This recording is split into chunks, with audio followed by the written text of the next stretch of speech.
Shalom Aleichem, everyone. We're continuing Hachsek's learning of the Pele Yoetz, day 66, still in the chapter of Chayla, of a person that is ill. V'im chas v'shalom yagia ad shayim maves. If God forbid it's gotten to that point where he's by the shayim maves, the gates of death, his end is imminent. Mitzvahs achem alav la'amod etzlo le'ez mitzvah. There is a mitzvah upon others to be with him at the time that his soul is going to depart him. Zumisa, this is the time of death.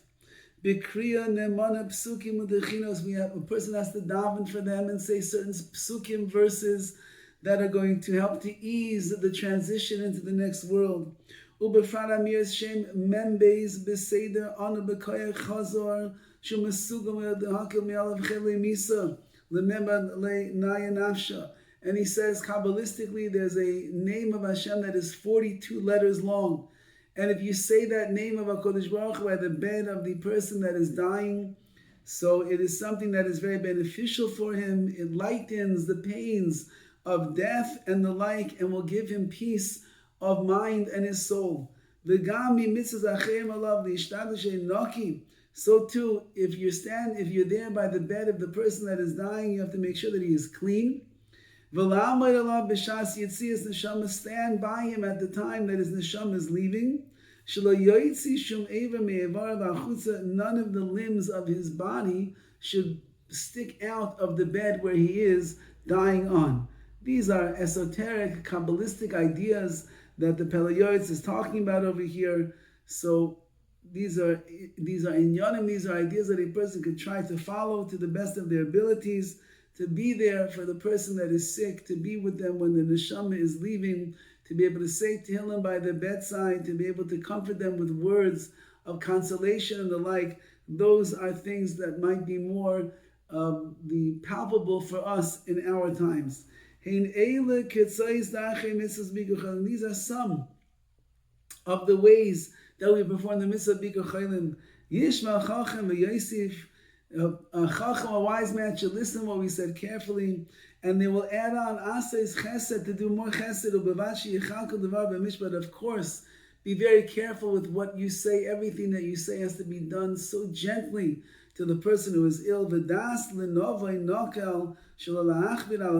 have to do things gently, as not to put any added pressure and weight on the person that is sick. If you say the wrong thing, you could destroy them in their last moments of life.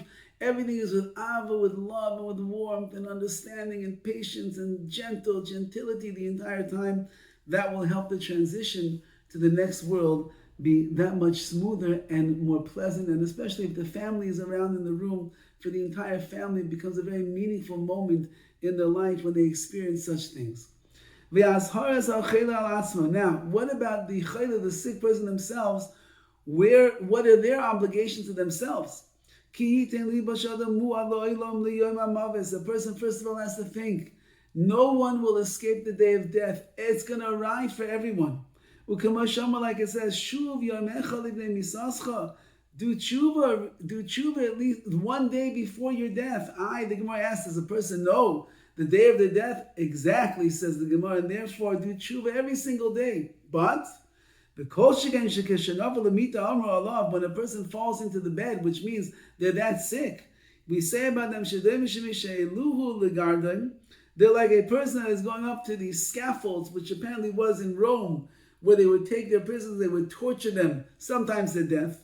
When a person is on his way to the scaffolds, leading to be judged, he needs great defenders that will come and defend his cause, to save him. They will say, bring a merit for this person so he can get exempted from the punishments and the tortures that he's going to endure. And the person that is sick, they should be dressed in charada, in fear and trembling. It's a serious business over here.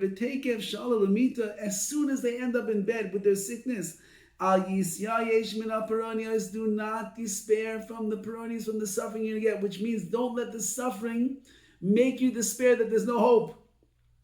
Don't wait till the sickness gets worse and more painful and heavier and more destructive. Rather, Because if you wait too long, maybe you get so weak and you'll be so sick, you won't be able to do any tshuva.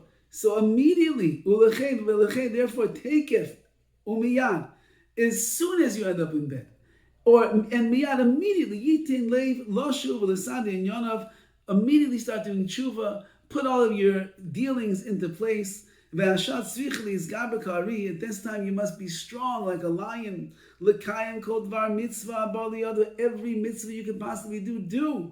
K'dei lo'isiv mitzvah achas, he said that one extra mitzvah, it will be maybe the merit that you are looking for. Yekal beis mishkal, and do not be lenient, and do not be light at this time that your actions are being weighed and you are being judged in front of Hashem.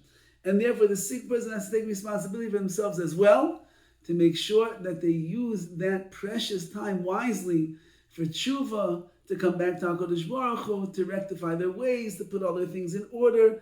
And in that zechus, as we mentioned yesterday, perhaps that will be what's going to bring about the great refuah shlema that the sick person is in hope of receiving. All the best.